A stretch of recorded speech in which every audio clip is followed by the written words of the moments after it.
दोस्तों, अवसर क्लासेस में आप सभी का हार्दिक स्वागत है, अभिनंदन है। साथियों, आज की हमारी ये हिस्ट्री की साथियों 4 नंबर जो क्लास है वो होने वाली है, ठीक है? और इस क्लास में साथियों हम आपके समाचार पत्रों से रिलेटेड जितने भी मोस्ट इंपोर्टेंट क्वेश्चन हैं, वो सारे के सारे क्वेश्चन हम इस वीडियो में साथियों करने वाले हैं। एक ही क्लास में आपके 2 टॉपिक कवर होने वाले हैं। एक टॉपिक तो आपका हो गया समाचार पत्र और साथियों अगर दूसरे टॉपिक की मैं यहाँ पे बात करूँ, तो वह है आपके प्राचीन कौन-सा है? एक तो आपके प्राचीन व मध्यकालीन प्राचीन व मध्यकालीन प्रशासनिक व्यवस्था। कौन सा साथियों? प्राचीन व मध्यकालीन जो प्रशासनिक व्यवस्था है, ठीक है, उसके क्वेश्चन भी इस टेस्ट के अंदर मैं लेकर आया हूं। और साथ में आपके जो समाचार पत्र हैं इनसे रिलेटेड जितने भी मोस्ट इंपोर्टेंट क्वेश्चन हैं जो पिछले 10 सालों से लगातार रिपीट हो रहे हैं, तो वो सारे के सारे क्वेश्चन आपको इस वीडियो में देखने को मिल जाएंगे। तो अलग से आपको ये टॉपिक पढ़ने की आवश्यकता नहीं होगी। ये वीडियो अगर आप पूरा देखते हैं तो आपके एग्जाम के लिए पर्याप्त है। इसके अलावा आपको समाचार पत्र पढ़ने की आवश्यकता नहीं है कि आप उसको पूरा टॉपिक को पढ़ें, और इतना समय भी हमारे पास में नहीं है। साथियों, आज की जो हमारी क्लास है ये 10 से 15 मिनट की जो क्लास है वो रहने वाली है, और जितने भी महत्वपूर्ण प्रश्न है वो इस क्लास में हम साथियों करने वाले हैं, ठीक है? तो चैनल को सब्सक्राइब कर लीजिएगा जो पहली बार आए हैं। और इसके अलावा आपको बता दूं कि रोज रात 8 बजे जो क्लास है आपके लिए अवेलेबल रहती है यूट्यूब के ऊपर, ठीक है? और साथ में आप टेलीग्राम को भी ज्वाइन कर लीजिएगा। वीडियो के डिस्क्रिप्शन में आपको जो लिंक है वो मिल जाएगा। तो चलिए साथियों, जल्दी से आज की क्लास को करते हैं शुरू।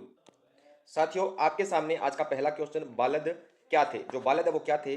सार्थवाह, बख्शी, सैनिक या कृषक? तो यहाँ पे देखिए हमारा ऑप्शन जो ए है साथियों वो बिल्कुल राइट हो जाएगा। जो वो आपके बालद हैं वो क्या थे? सार्थवाह थे।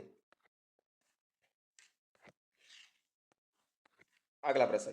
तो अगला प्रश्न देखिए, राजस्थान में एक राजा का दूसरे राजा के साथ होने वाले पत्र व्यवहार को कहा जाता था।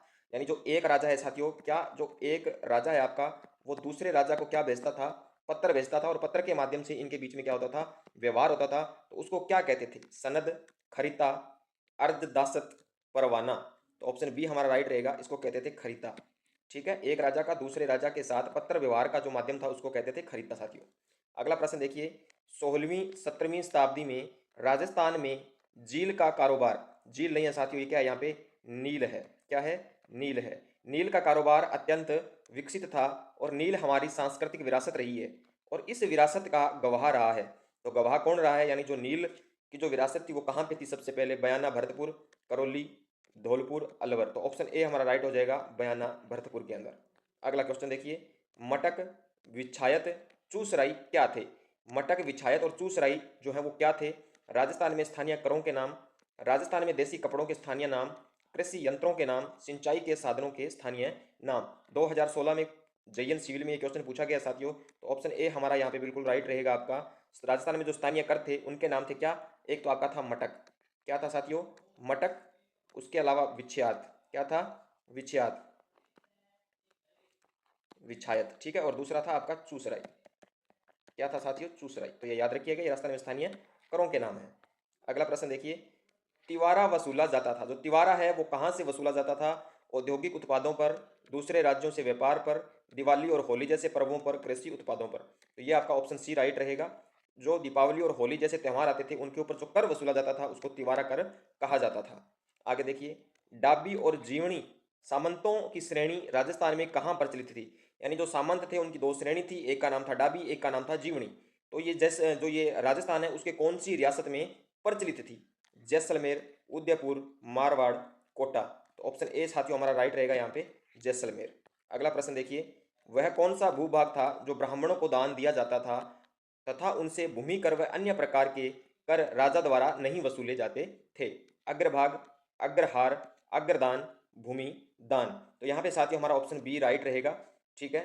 ऑप्शन बी हमारा राइट रहेगा। जो ये अग्रहार है ना साथियों, ये ब्राह्मणों की भूमि थी। किसकी भूमि थी? ब्राह्मणों की भूमि थी ये, ठीक है। और इस भूमि के ऊपर क्या है, जो राजा है वो कर नहीं लगाता था, यानी इसके ऊपर टैक्स नहीं है, टैक्स मुक्त भूमि थी एक प्रकार से। अगला प्रश्न, मुगल सम्राट की आज्ञानुसार राजपुताना में शाही पदाधिकारियों द्वारा जारी किए जाने वाले कागजात कहलाते थे? खरीता, मंसूर, फरमान, हसबुल हुक्म। तो ऑप्शन डी हमारा राइट रहेगा, हसबुल हुक्म। क्या थे? जो एक मुगल सम्राट था, ठीक है, उसकी आज्ञा के अनुसार राजपुताना में शाही पदाधिकारियों द्वारा जारी किए जाने वाले क्या थे? कागजात जो थे वो हसबुल हुक्म कहलाते थे। और खरीता मैंने आपको बताया था कि एक राजा से, यानी एक राजा का दूसरे राजा के मध्य जो पत्र व्यवहार होता था उसको कहते थे अपने क्या? खरीता। अगला प्रश्न देखिए, बिजोलिया किसान आंदोलन को व्यापक प्रचार देने वाले समाचार पत्र प्रताप के संपादक कौन थे? यानी एक आपका समाचार पत्र था जिसका नाम था प्रताप, तो इसके संपादक का नाम बताना है कौन था? गणेश शंकर विद्यार्थी, रामा किशन वर्मा, माणिक्यलाल वर्मा, रामलाल ओझा। तो ऑप्शन ए हमारा राइट रहेगा। गणेश शंकर जो विद्यार्थी थे वो इस प्रताप के क्या थे साथियों? संपादक थे। अगला प्रश्न, प्रताप नामक समाचार पत्र कहाँ से प्रकाशित होता था? यानी ये प्रकाशित कहाँ से किया जाता था? दिल्ली, आगरा, कानपुर, बरेली। ऑप्शन सी साथियों हमारा राइट रहेगा, ये कानपुर से प्रकाशित किया जाता था। अगला प्रश्न, निम्नलिखित में से किसने तरुण राजस्थान एवं डेली हेराल्ड, दो समाचार पत्रों का नाम है यहाँ पे, एक तो है आपका तरुण राजस्थान और दूसरा है साथियों आपके डेली हेराल्ड, समाचार पत्रों के माध्यम से सीकर के किसानों की समस्याओं को प्रचारित किया? तो किसने किया था? चौधरी हरलाल सिंह, चौधरी लांदूराम, हीरालाल शास्त्री, राम नारायण चौधरी। तो ऑप्शन डी रहेगा, राम नारायण जो चौधरी है उन्होंने प्रकाशित किया था कहाँ के किसानों की समस्या को? सीकर के किसानों की समस्या को। किसके माध्यम से? एक तो आपका है तरुण राजस्थान, ठीक है, एक तो आपका है साथियों तरुण राजस्थान और दूसरा है डेली हेराल्ड। डेली हेराल्ड याद रखिएगा। ये दो समाचार पत्र हैं जिनके माध्यम से रामनारायण चौधरी ने सीकर के किसानों की समस्याओं को प्रचारित किया था। पथिक ने किस समाचार पत्र के माध्यम से बिजोलिया किसान आंदोलन को विख्यात कर दिया था? प्रताप, प्रभात, नव भारत, लोकवाणी। तो ऑप्शन ए हमारा राइट रहेगा। प्रताप के नाम से जो प्रताप नामक जो समाचार पत्र था साथियों, उसके माध्यम से जो बिजोलिया किसान आंदोलन था उसको फेमस कर दिया था। आगे अगला क्वेश्चन देखिए, क्वेश्चन नंबर 13, 1923 में अजमेर में प्रकाशित राजस्थान सेवा संघ के समाचार पत्र का नाम क्या था? यानी 1923 में अजमेर से एक समाचार पत्र को प्रकाशित किया जाता था, ठीक, राजस्थान सेवा संघ के नाम से। तो समाचार पत्र का नाम क्या था बताइए? यंग राजस्थान, नवज्योति, त्यागभूमि, तरुण राजस्थान। तो ऑप्शन डी साथियों हमारा राइट रहेगा, तरुण राजस्थान। अगला प्रश्न, वर्धा से राजस्थान केसरी नामक समाचार पत्र का संपादन किसने किया? यानी राजस्थान में जो केसरी समाचार पत्र है, ठीक है, ये वर्धा से प्रकाशित होता था, लेकिन इसका संपादक कर्ता कौन था? माणिक्यलाल वर्मा, सागरमल गोपा, विजय सिंह पथिक, अर्जुन लाल सेठी। 2017 में पूछा गया है जेल प्रहरी के अंदर, काफी मोस्ट इंपॉर्टेंट क्वेश्चन है साथियों, ठीक है, एग्जाम में आपको देखने को मिल सकता है। तो ऑप्शन सी हमारा यहाँ पे राइट रहेगा, विजय सिंह पथिक। आपको एक बात बता दूं साथियों कि हमारी जो क्लास है वो रोजाना 8 बजे रहती है, ठीक, यूट्यूब के ऊपर ही रहती है। हमारे टेलीग्राम चैनल भी है, आपको लिंक वीडियो के डिस्क्रिप्शन में मिल जाएगा, उसको वहां से आप ज्वाइन कर पाएंगे। चलिए, निम्न में से किस समाचार पत्र के साथ विजय सिंह पथिक का नाम जुड़ा हुआ है? तो अभी अभी हम क्वेश्चन करके आए, ये क्वेश्चन देख लीजिए। 2020 फर्स्ट ग्रेड और 2017 सेकंड ग्रेड में साथियों पूछा गया क्वेश्चन है। ऑप्शन ए हमारा राइट रहेगा, राजस्थान केसरी। चलिए अगला प्रश्न, समाचार पत्र जिसका प्रकाशन राजस्थान सेवा संघ ने अजमेर से किया था, कौन सा था वो? त्यागभूमि, लोकवाणी, नवीन राजस्थान या प्रताप? ऑप्शन सी राइट रहेगा, नवीन राजस्थान का प्रकाशन कहाँ से होता था? राजस्थान सेवा संघ करता था इसका अजमेर से। अगला प्रश्न, समाचार पत्र जिसने बूंदी किसान आंदोलन का समर्थन, प्रचार तथा प्रसार किया वह था? यानी बूंदी के अंदर जो किसान आंदोलन हुआ तो उसका प्रचार प्रसार करने वाला समाचार पत्र कौन सा था? नवीन राजस्थान, प्रभात, नवजीवन, लोकवाणी। ऑप्शन ए हमारा राइट रहेगा, नवीन राजस्थान। अगला प्रश्न, समाचार पत्र मजहरुल सरूर कहाँ से और कब प्रकाशित हुआ? मोस्ट इंपॉर्टेंट नाम है साथियों ये, मजहरुल सरूर। 2021 आरएस परी में आया हुआ क्वेश्चन है। भरतपुर 1849, अजमेर 1840, जयपुर 1856, उदयपुर 1879। तो ऑप्शन ए हमारा राइट रहेगा, भरतपुर से यह प्रकाशित होता था 1849 के अंदर।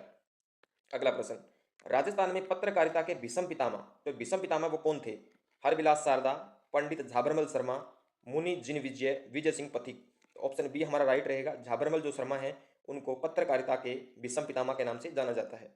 नवीन राजस्थान नामक समाचार पत्र बंद होने के पश्चात पुनः किस नाम से प्रकाशित हुआ? यानी एक हमारा जो समाचार पत्र था नवीन राजस्थान, ये बंद हो गया था और बाद में इसको दोबारा किस नाम से शुरू किया गया? प्रताप, राजस्थान केसरी, तरुण राजस्थान या राजस्थान? तो ऑप्शन सी हमारा राइट रहेगा, तरुण राजस्थान के नाम से इसको प्रकाशित किया गया था। राजस्थान में वैदिक यंत्रालय नाम प्रिंटिंग प्रेस कहाँ स्थापित किया गया था? यानी एक प्रिंटिंग प्रेस थी राजस्थान के अंदर वैदिक यंत्रालय के नाम से, इसको कहाँ स्थापित किया गया? उदयपुर, जयपुर, अजमेर, बीकानेर। तो ऑप्शन सी राइट रहेगा, अजमेर। अगला प्रश्न, मेवाड़ पुकार है, मेवाड़ पुकार के बारे में कथन दिए गए तो बताइए। केश सिंह बारेड द्वारा रचित एक शौर्य गाथा थी? जी नहीं। जयनारायण व्यास द्वारा संपादित एक मासिक पत्रिका थी? जी नहीं। मोतीलाल तेजावत द्वारा तैयार एक मांग पत्र था जो मेवाड़ को प्रस्तुत किया गया? यह बात बिल्कुल सही है, जो आपका मेवाड़ पुकार था ये एक क्या थी? एक मांग पत्र था, ठीक है, जो मेवाड़ को प्रस्तुत किया गया था। अगला प्रश्न, राजस्थान सरकार के सूचना एवं जनसंपर्क विभाग DIPR, ठीक, द्वारा प्रकाशित मासिक पत्रिका का नाम क्या था? तो बताइए क्या, तेजस, राजस, सुजस, ओजस। तो ऑप्शन सी हमारा राइट रहेगा, सुजस। क्या था? सुजस था। मोती बेगम निम्न में से किस समाचार पत्र से संबंधित थी? जग हितकारक, राजपूत गजट, राजस्थान समाचार, खेर खवाहे खलक। तो यहाँ पे हमारा ऑप्शन बी राइट रहेगा, राजपूत गजट से ये क्या थी? संबंधित थी। अगला प्रश्न, राजपुताना मालवा टाइम्स और राजस्थान पत्रिका के संपादक कौन थे? Lakshman Das, Hanuman Singh, Murad Ali, Ram Narayan Chaudhary. Option A right रहेगा, लक्ष्मण दास थे। अगला प्रश्न, निम्न में से कौन सा आर्य समाजी विचारधारा का संपोषक नहीं था? देश हितैषी, जनहितकारक, परोपकारक, राजपुताना गजट। तो ऑप्शन डी हमारा राइट रहेगा। जो राजपुताना गजट था वो आर्य समाजी विचारधारा का संपोषक नहीं था, यानी उसका समर्थक नहीं था। अगला प्रश्न देखिए, प्रजा सेवक समाचार पत्र के संपादक थे। जो प्रजा सेवक है उस समाचार पत्र के संपादक कौन थे? कनक मधुकर, ब्रजदयाल शर्मा, अचलेश्वर प्रसाद शर्मा, देवी शंकर तिवारी। तो ऑप्शन सी हमारा राइट रहेगा, अचलेश्वर प्रसाद शर्मा। अगला प्रश्न, 1923 में ब्यावर से राजस्थान नामक साप्ताहिक पत्र किसने प्रारंभ किया था? ऋषिदत्त मेहता, रामनारायण चौधरी, विजय सिंह पथिक, जयनारायण व्यास। तो ऑप्शन ए हमारा राइट रहेगा, ऋषिदत्त जो मेहता है उन्होंने 1923 में ब्यावर से राजस्थान नामक साप्ताहिक जो पत्र है वो शुरू किया था। राजस्थान की एकमात्र कौन सी रियासत थी जहां उत्तराधिकारी शुल्क नहीं लिया जाता था? जयपुर, जोधपुर, जैसलमेर, उदयपुर। तो आपकी जैसलमेर राइट हो जाएगी, यानी जैसलमेर राजस्थान की वो एकमात्र रियासत थी जहां से उत्तराधिकारी जो कर है, जो शुल्क है, वो नहीं लिया जाता था।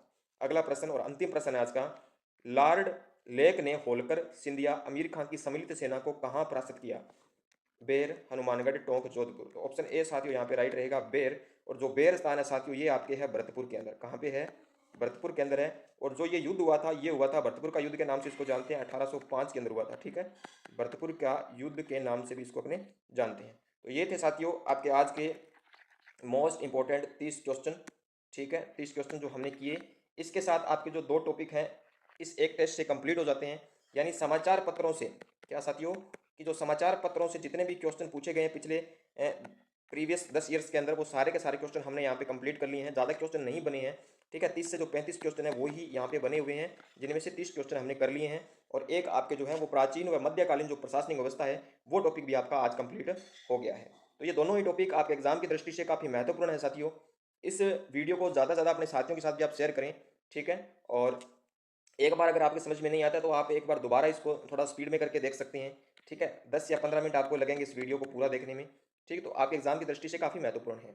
बाकी हम कल नए टॉपिक के साथ में एक नए क्वेश्चन लेके आएंगे, उसमें आपके 50 से 40 से 50 क्वेश्चन रहेंगे। जितने आपके टॉपिक में पीछे क्वेश्चन आए हुए हैं ना, वो सारे के सारे क्वेश्चन हम लगातार कर रहे हैं। ठीक है, और 1 या 2 दिन के अंदर हम हिस्ट्री के वो इंपॉर्टेंट टॉपिक कर लेंगे जहाँ से क्वेश्चन ज़्यादा पुटअप होने की संभावना रहती है। तो ठीक है साथियों, मिलते हैं कल इसी वक्त कुछ नए प्रश्नों के साथ में। तब तक के लिए जय हिंद, जय भारत, वंदे मातरम। अपनी तैयारी में मस्त रहिए, व्यस्त रहिए, अच्छे से पढ़ते रहिए। आप सभी को शुभ रात्रि।